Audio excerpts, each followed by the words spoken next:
Hey guys, welcome back to TechTube, and in this video I am going to show you how to download Crunchyroll into your iOS devices. So without any further ado, let's dive right into this exciting video.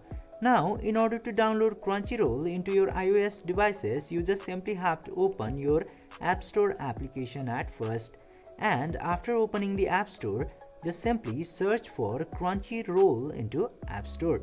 Then, after searching the Crunchyroll into your App Store, you will see this application with white and orange color logo, and you just simply have to click into this icon in order to install the application. And after tapping into that icon, the application will be installed shortly depending on your internet connection.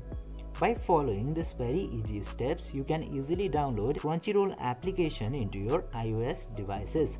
I hope this video was helpful for you. If yes, don't forget to like, share and subscribe to the channel to never miss another update. Thank you for watching the video.